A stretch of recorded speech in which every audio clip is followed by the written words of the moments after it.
apresentar para vocês Francisco Monteiro Rocha Júnior, que ele está lançando a quinta edição pela EMAG, Recurso Especial Extraordinário Criminais, que eu descobri uma infinidade. Eu vou confessar para vocês que, como eu estou na magistratura, eu só vi recurso especial extraordinário quando fui trabalhar no Supremo aquele primeiro ano, porque no meu livro eu nunca trabalhei isso, porque tanto detalhe que eu vou errar. E eu indicava o livro do Chico e o livro do Rafael Bolt e o Jonathan Moraes Barbosa, que é parente lá de Florianópolis também.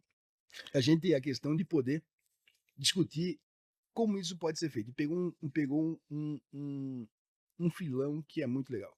Então vamos falar de uma coisa, começar da amplitude, trabalhar depois como faz recurso especial extraordinário, mas são três amigos.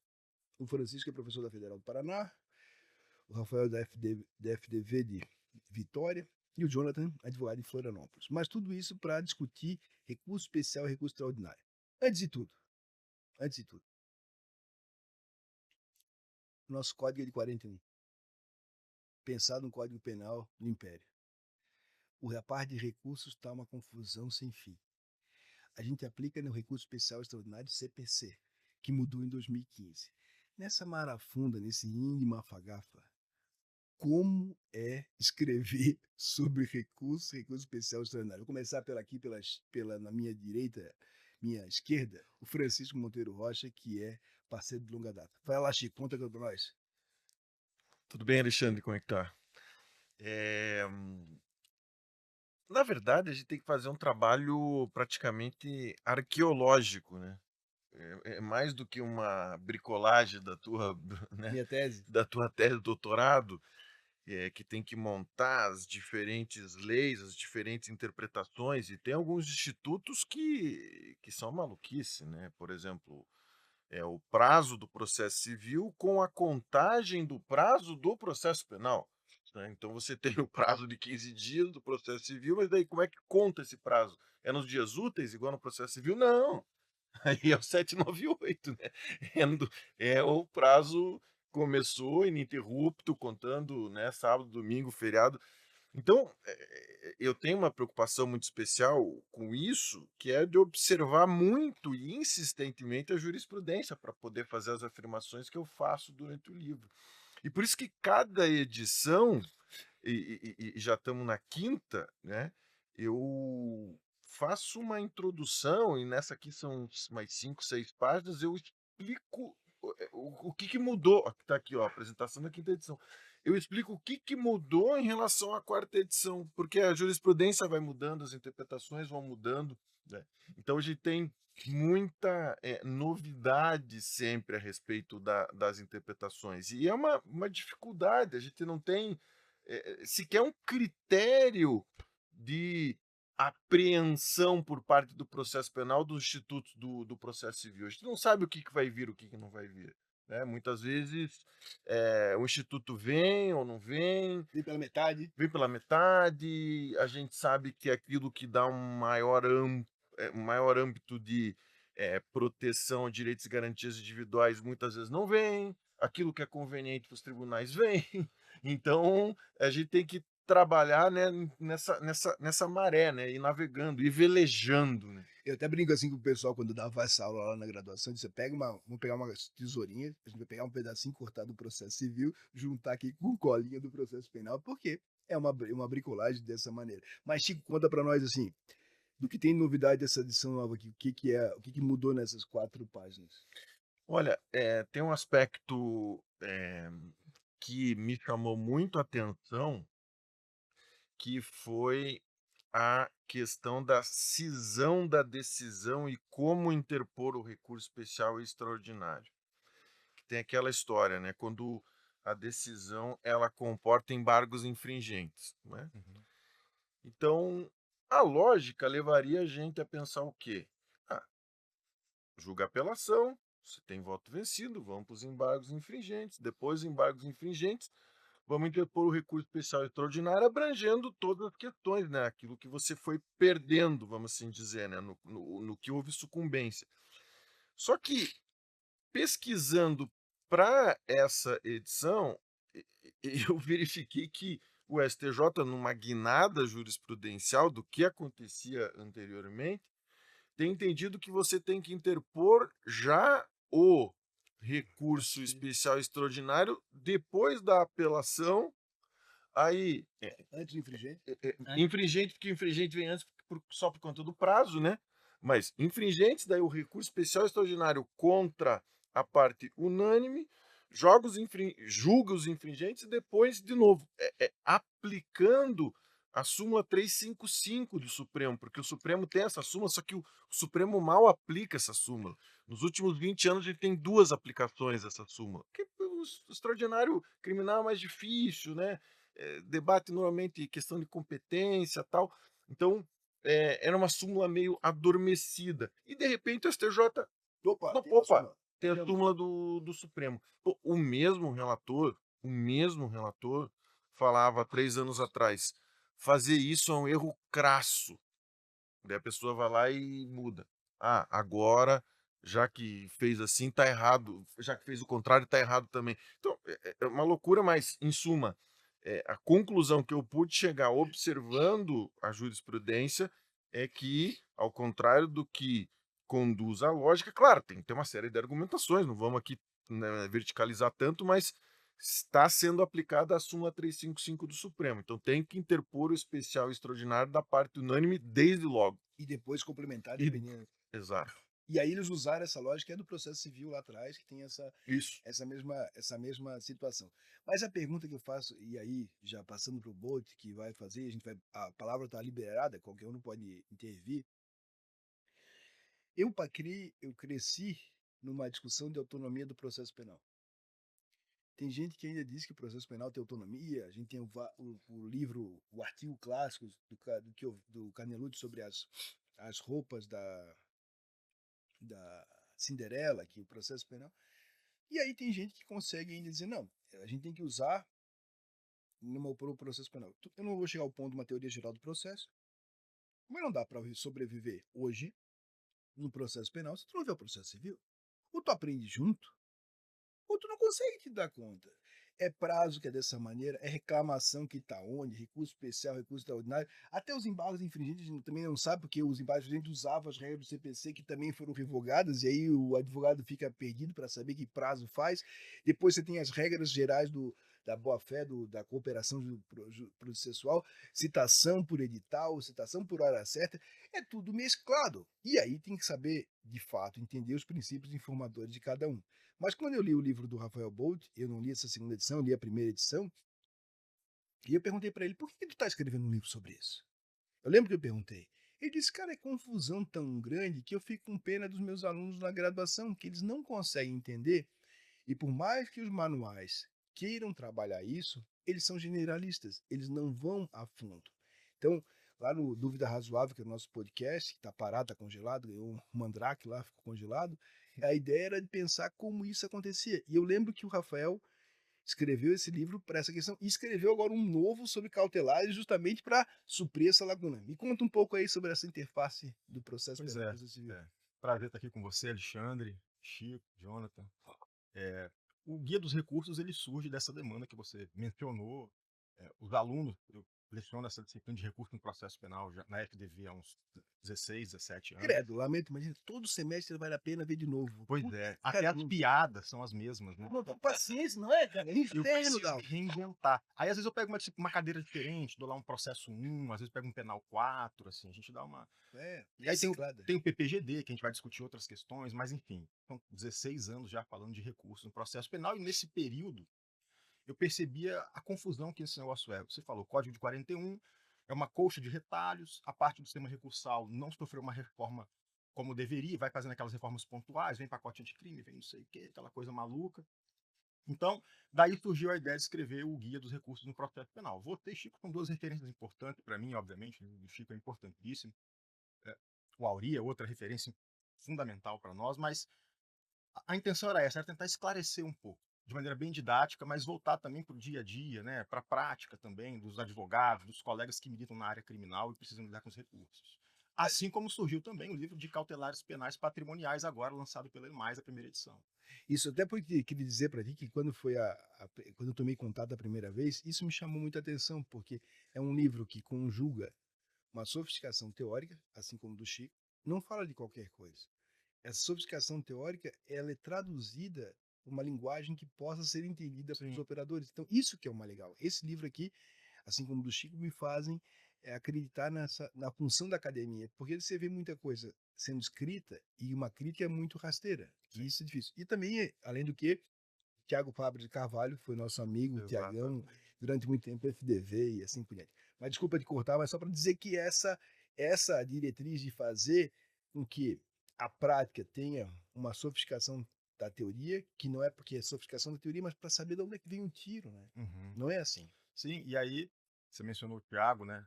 Através de Thiago eu conheci o Alexandre, assim, só Ah, lembrando o Thiago aqui, porque Alexandre e Auri, os dois, na verdade, né? A gente tá aqui nessa imersão e eu me lembro que o Thiago dizia, olha, você tem que conhecer o Auri, você tem que ler o trabalho do Auri. O Thiago, um pouco mais velho do que eu. Direito foi minha segunda graduação, fiz comunicação antes de fazer direito. ah. E Tem aí, cara de comunicador, né? De galã de novela. Não tá? Tem cara de galã de novela. Já falaram até que ele é advogado empresarial. Faria Lima, Faria Ele não tem cara de criminalista, Não pô. tem. Você Olha, é muito eu vou sofisticado. sair daqui hoje vendo a crise de identidade, porque a Miriam falou que eu tenho cara de advogado civilista e empresarial, assim, Faria Lima. pois é, Faria Lima daqui a Olha pouco. lá. Fala pra ele Faria botar uma Lima. blusinha aqui por cima, tirar a meia do sapato e passar. Porque o nome dele já é Bolt. Aí Faria Lima, pô, aí Faria Lime, fala. Mas o Thiago naquela época já dizia, falou, cara, lê o Alexandre, lê o Auri, esses caras ele tem uma visão do processo diferente do que você está acostumado, uma visão crítica, mas sem abrir mão, obviamente, da instrumentalidade do processo, no sentido de funcionalidade, de compreender o processo, sua aplicação prática, mas a partir de uma perspectiva crítica. Falava com o Chico sobre isso hoje. A gente vê uma geração, algumas pessoas, obviamente, uma boa parte delas, que estão abdicando do conhecimento teórico, que estão abdicando do conhecimento crítico, só para se voltar para a prática. Aí você tem uma série de trabalhos ou peças muito superficiais, frágeis teoricamente. E claro que a teoria também precisa da prática, a gente não pode abdicar dessa visão mais pragmática, né? Estratégica. Então a sua obra aí para mim foi um divisor de águas, ela acaba inspirando também, né? Quando você começa a trabalhar o processo penal mais estratégico, de maneira mais didática também, e foi o que eu tentei fazer nesse manual, nesse guia, como também no livro sobre cautelares penais patrimoniais. Que é um outro desafio imenso, É. assim, ali é uma coisa.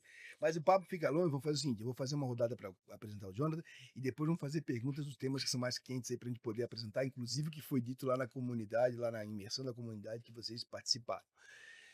Jonathan foi aluno, criou, ele é da nova geração, daquele é o dente de leite, ele é o aspira do negócio, mas ele é o aspira que manda bem pra caramba. Por quê? Porque ele foi estudar o detalhe. Então conta pra nós como é que foi essa trajetória de encontrar o detalhe, de aprender. Quando é que tem esse conta assim, putz, não, vai dar errado, e quando tu tem que aprender? Conta pra nós como é que foi. Primeiramente é um prazer estar aqui. Mais uma vez, Alexandre, minha referência, professor Francisco também, minha referência nos recursos. Conheci o Dr. Rafael hoje. Ah, é Bacana. verdade, vocês conhecem. Nós nos apresentamos no grupo ali da imersão, que a gente vai palestrar amanhã, mas hoje a gente já teve aquela afinidade bacana aqui, tá tudo certo e com certeza vai ser uma amizade para a vida. Eu sou advogado há 5 anos e meio e dentro do escritório que eu trabalhava, eu comecei a assumir a parte de Tribunal Superior e quando eu vi que eu estava errando demais, eu falei, opa, tem um problema aí.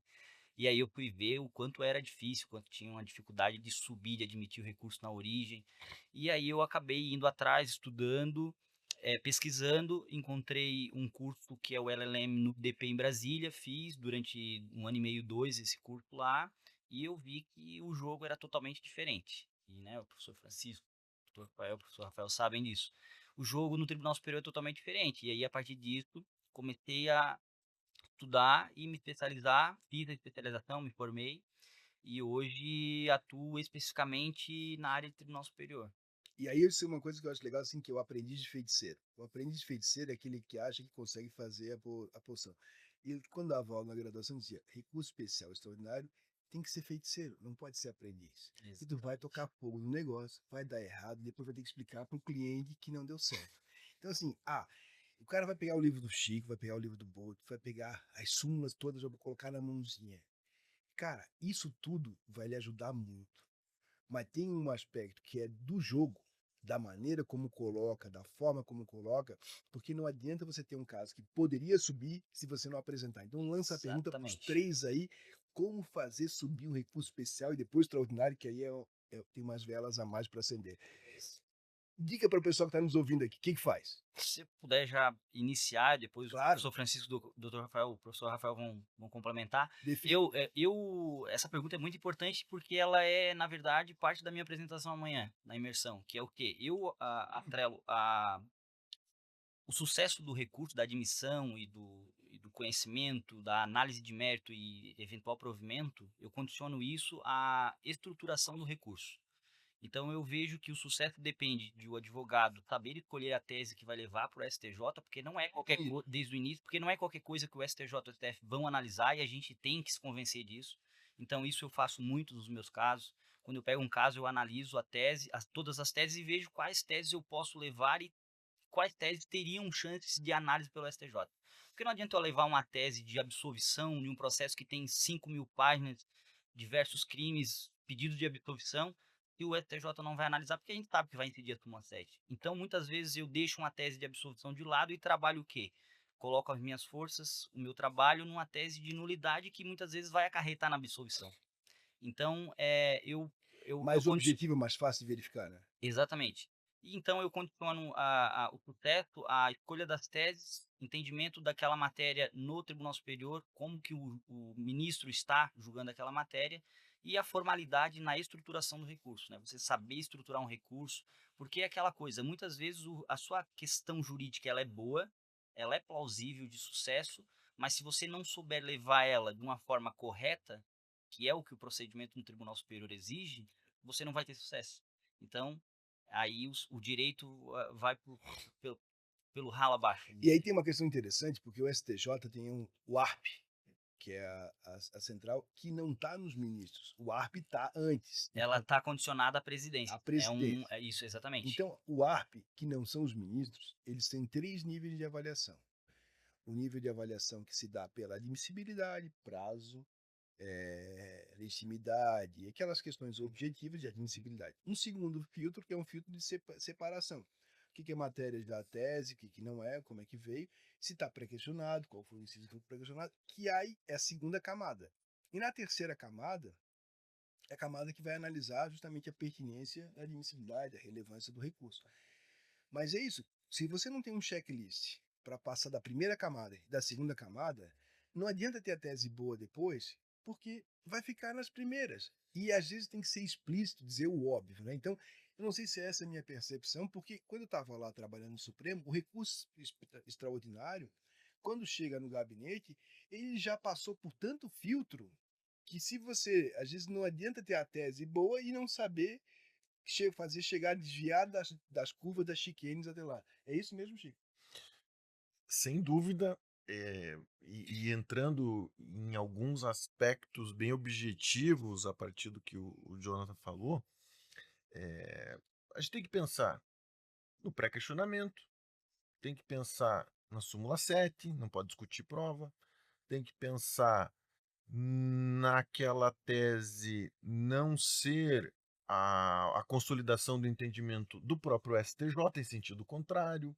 Então nós temos uma série de pressupostos, né? E eu costumo falar para meus alunos, ao contrário da apelação, do recurso em sentido estrito, dos recursos ordinários, que só tem os pressupostos ordinários, tempestividade, regularidade, legitimidade, etc. Procuração. Procuração. Os recursos aos tribunais superiores, eles têm pressupostos constitucionais, ou seja, você tem que analisar ali o 102, inciso 3º do extraordinário, 105, inciso 3º do especial, para ver o que vem dali, né? Então, o que é contrariedade à norma, né? O que é negativa de vigência da norma, o que é a divergência em relação à decisão de outro tribunal. Como provar? Como provar, né? Isso só estamos no âmbito constitucional. Exatamente. Né? E ainda vem os pressupostos específicos. Pré-questionamento, ou seja, o tema tem que ter sido anteriormente debatido. E eu sempre costumo falar, mas no habeas corpus a gente tem a supressão de instância. Você não pode levar para o Supremo alguma coisa que não foi debatida no STJ. É a mesma coisa no recurso especial e no extraordinário. Só pode levar aquilo que foi anteriormente debatido, né? Então tem uma série de engrenagens que a gente tem que obedecer, só que o pior é que mesmo obedecendo todas essas engrenagens, muitas vezes a coisa não É funciona, difícil. né? Muitas vezes as coisas não funcionam. Então, é um trabalho árduo, né? É uma artesania, cada recurso especial, e que exige, sim, um preparo, uma dedicação e um entendimento muito claro também, um acompanhamento muito grande do que tem entendido o STJ sobre os temas, né? Porque a maneira mais fácil do recurso ser provido é quando já tem um entendimento, né, do STJ. Não Esse é o dá para grande. se aventurar, né, Chico? Isso. Porque é uma área em que, se você não tiver o conhecimento de fato, o risco de dar errado é muito grande, né? Sem Porque dúvida. mesmo tendo, como você falou, a chance de ter o recurso conhecido e provido já é baixa, imagina se você Não não tiver. tem. Então, assim, não dá. Isso que o Chico falou, eu acho legal, porque a simpatia pela tese também ajuda. Então, Claro. se tu tens trazer uma questão que já foi decidida, que está recente, que está fresquinha, é diferente. Mas é importante, e eu gostava muito, uma das coisas que eu mais gostei lá no Supremo é assim, se você me diz na petição fatos incontroversos, e você digita, eu tenho que conferir. Se você printa, eu confio. Então, Que poxa, coisa interessante, hein? printa fatos incontroversos. A decisão, o acórdão estabeleceu aqui. Se você transcrever, eu vou ter que conferir se você deixou alguma coisa. Se você printar a coisa e disser evento tal, e mais legal, faz um dossiê, faz um anexo dos documentos importantes. Não me faz ter que ir lá nos autos Movimento tal. no evento tal. Folhas, tá? Cara, tem duas telas aqui, tu tá abrindo aqui, por que tu não coloca na sequência já? Ó, sentença, destacada a parte que foi para cá, onde está o pré-questionamento, acórdão, contra-razões do Ministério Público, porque ali ele já contraditou o argumento que está servindo de pré-questionamento e está tudo numa ordem sequencial. Então, assim, fatos incontroversos, fatos controversos. Isso não é objeto da questão, se for necessário fazer alusão a elas. E depois, criar. Por isso que eu acho que é muito legal, porque quando você faz e é o que eu tenho trabalhado no meu livro que eu não consegui publicar, que é fazer colunas para dizer assim, ó, é o item tal, tal, Uhum. o fato incontroverso. Deixar uma coluna para ver o Ministério Público, nas contrarrazões, se impugna ou não. Porque tu deixa objetivado, tu vai fazer um recurso especial, tu vai dizer, esse item, aconteceu isso, está questionado. O Ministério Público ter nas contradições possibilidade de dizer não, aquilo não é incontroverso. Indicar. Porque aí, quando tu consegue, no contraditório, o outro não impugnou, aquele teu ponto é um ponto incontroverso, premissa fática estabelecida, eu consigo fazer. Porque se tu deixa num emaranhado de petições, tem estruturação, tu tem que confiar que o sujeito vá lá, o Ministério Público não vai dizer. Então, e essa maneira, como o Jonathan falou, que é o que eu tenho trabalhado, eu tenho até um aplicativo que eu estou desenvolvendo para isso, para construir estruturado. Porque tu põe um fato incontroverso, a outra parte não concorda, ela impugna e diz onde é que não é controverso. Mas ali tu estás não só dizendo, mas, por assim, quando a gente encontrava no interior, matando a cobra mostrando do pau. Tá aqui, ó. Esse é a cobra, tá aqui o anexo. Me diga onde é que não tá. Então isso é importante, e a importância do Chico fez uma referência que eu acho muito legal, é que às vezes o Jonathan pega o processo, vocês pegam o processo, só que a vaca já foi pro brejo, porque ninguém alegou. Uhum.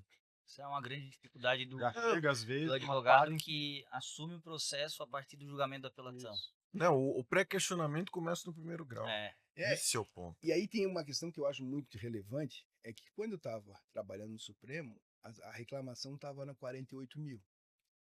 E hoje eu acho, e sugiro, aliás, sempre que um caso como esse, a reclamação em 2022 estava na 48 mil. Hoje a reclamação está em 80 mil, 2 anos depois. Ela dobrou o número. Porque o 988 tem servido de um mecanismo de bypass nos requisitos daqui para um advogado que consegue vislumbrar, putz, eu não consigo fazer aqui, mas numa reclamação eu tenho uma tentativa de poder.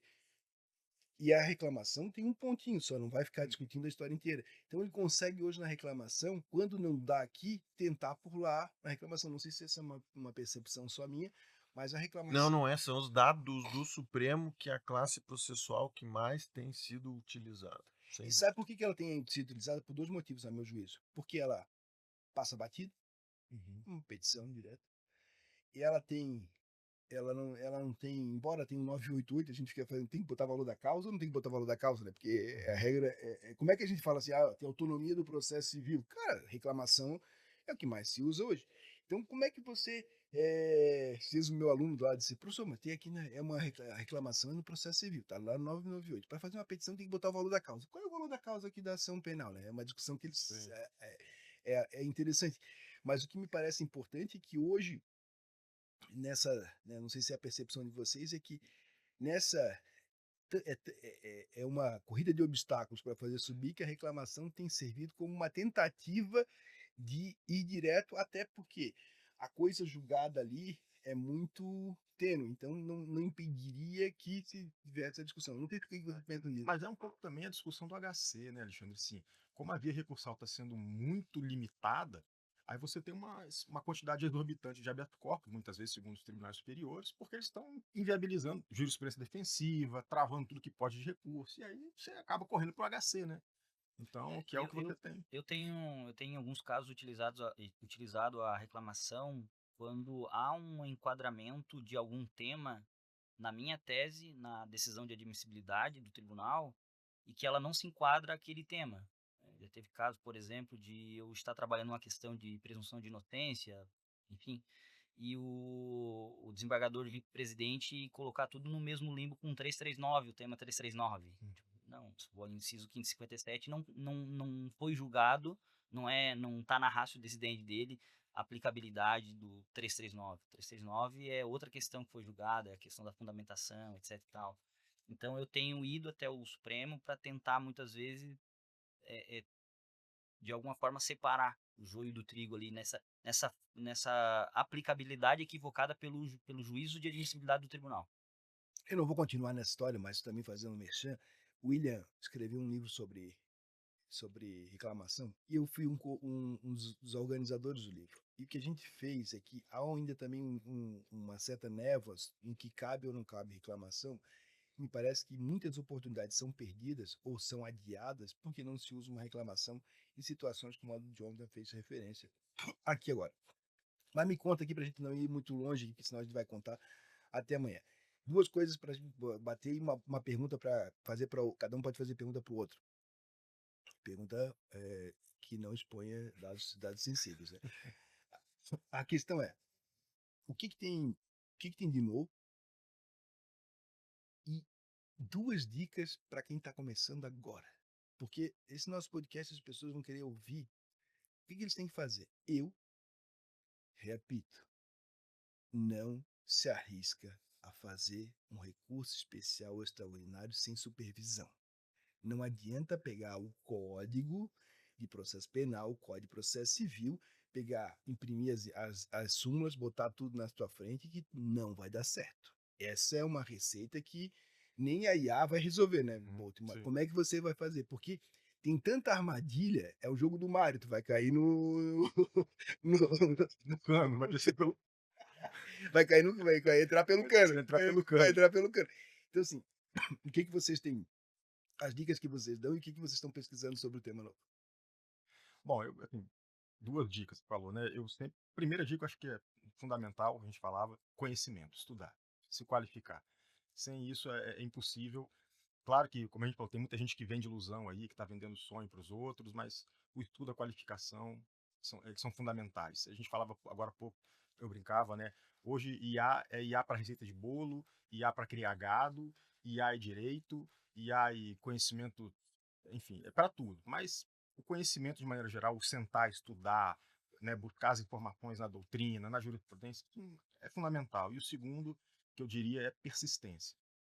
Principalmente para quem quer advogar, nesse caso, né, você não pode desistir na primeira oportunidade em que você tem um recurso que não é admitido, que não é conhecido, ou que não foi julgado procedente, enfim. Eu acho que aí a persistência ela é fundamental. Então, conhecimento e persistência. Resiliência, né? Resiliência. É isso que é. Na verdade, quem não é advogado não tiver resiliência. Não vai conseguir. E também, cara, quando fica bravo, não vai no Instagram não vai Sim. reclamar de nada, porque alguém vai mostrar, o estagiário adora mostrar, o doutor aqui, eu tô achando esse senhor aqui. Vai botar o Pô, nome do ministro lá.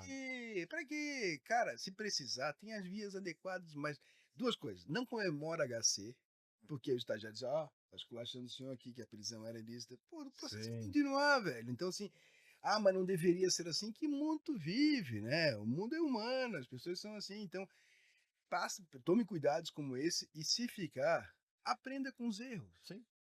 Sabe que tem uma coisa que, assim, eu sou autista, então o autista ele tem uma questão que acho que os caras que fizeram aquilo assim de avaliar depois da que aprendeu, o que não aprendeu, no tempo não tá como voltar, eu não tenho como voltar no tempo, o tempo é reversível. A física quântica diz que a gente, mas tudo bem, mas para no mundo que a gente vive é irreversível. Então a gente não tem como voltar atrás. O que eu posso ter aprendido e tocar para frente a vida? Eu sei que é muito objetivo disso. Às vezes não dá certo, a gente fica se lamentando, eu devia. Não vai adiantar. Tu vai ter que tocar a tua vida para frente. E na matéria recursal, tem o perigo de tu errar um erro evitável que era possível pelo conhecimento. Uhum. Só que não é. Eu não recomendo o meu livro para quem vai fazer recurso especial extraordinário, porque eu não sou especialista. Meu livro é assim, ó, nessa parte é assim, ó, leiam livros tais e tais, Sim. porque Claro. não é o meu core, não sei. Você sabe, Alexandre, que tem gente que gosta de montar Lego, tem gente que gosta de montar quebra-cabeça, tem gente que gosta de fazer essas atividades que exigem uma atenção e um detalhe, né?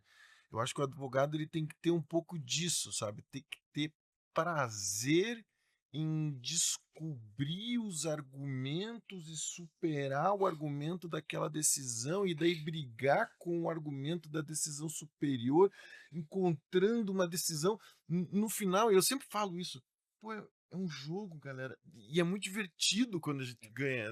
É sensacional quando a gente ganha, né? Claro que a vida do advogado não é só ganhar, muito pelo contrário, a gente perde muito, a gente ganha. Eu costumo dizer que é uma redução de danos, Sim. né? O nosso objetivo é redução de danos. Eu sempre falo lá no escritório que o objetivo é a gente conseguir uma pena menor de 4 anos.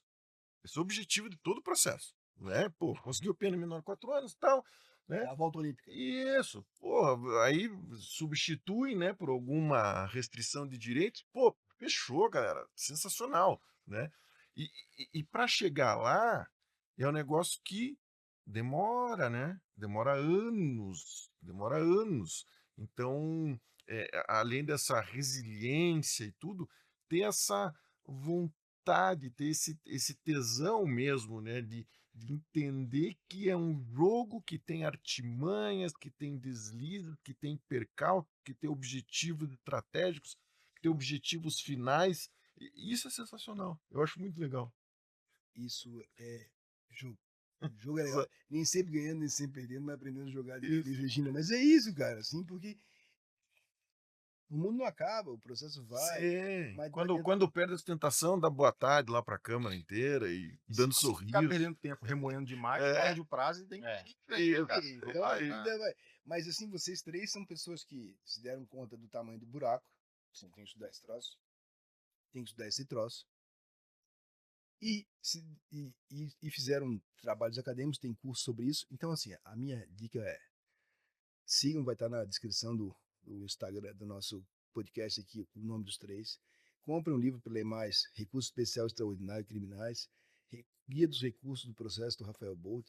E tem cursos aí que vocês estão dando. Peçam supervisão. Não pede para IA. Uhum. Pede para o Rafael, pede para o Jonathan, pede para o Chico, que os três são advogados e conseguem aí fazer supervisão e mentoria. Porque se valer a pena, façam para aprender alguém que possa lhes auxiliar e estender a mão. Jonathan, diz aí o nosso encerramento aí, as dicas para as tuas dicas. Duas dicas bem objetivas. Primeiro, ter conhecimento de súmulas, porque você conhecendo súmulas, você já consegue ir mais além, né? Por exemplo, saber que a 200... Driblá-las. Isso, saber superá-las, né? Por exemplo, súmula 207 do STJ, esgotamento da instância. Se você, em caso de embargos infringentes ali, possibilidade de embargos infringentes, tem muita gente que cai nessa súmula 207 por não saber que tem que primeiro fazer os embargos infringentes para depois esgotar a instância, ter uma decisão recorrida esgotada para poder subir o STJ. Tem um caso, me dá um parênteses só, já volto contigo. Tem um caso que eu citei na nova edição do livro que é muito interessante. O cidadão foi condenado, tá? Daí teve um voto divergente, Rafael, que diminui a pena em, cara, 2 meses. Daí ele, pô, nem vou discutir esse troço aqui, né? Uhum. Quero discutir o mérito, quero discutir a ilicitude da prova, quero discutir o mérito, né? Não vou discutir diminuir a pena 2 meses, que não vai refrescar nada, né? O cara vai e interpõe direto o recurso especial. Adivinha o que acontece? Súmula 207. Exatamente. Não leu o livro do professor Francisco. Aê! O colega advogado não leu o livro. Então, assim, a dica que eu dou é ter conhecimento das súmulas do STJ, STF, e ter conhecimento do que o STJ e o STF estão decidindo. Acompanhar a jurisprudência, informativo, acompanhar as sessões, ligar no YouTube lá na terça-feira, na quarta-feira da terceira sessão e ver o que está sendo debatido, porque muitas vezes a sua tese ela tá posta, tem plausibilidade, mas por um pequeno detalhe na formalidade da estruturação da sua peça, ela não é conhecida. Então essa é a dica. Então, assim, a gente vai montar depois para vocês a árvore de fundamentos do STJ, da ARP, porque isso é um checklist Muito invertido. legal. Lá, isso eles têm lá, ele está disponível no site, não está em todo o seu conteúdo, mas ele serve. Bom, quem vai analisar? Vai fazer o quê? Eu vou fazer o checklist para poder analisar. Acompanhe o livro, sigam os 3 lá no Instagram. Agradeço imensamente a vocês por estarem aqui.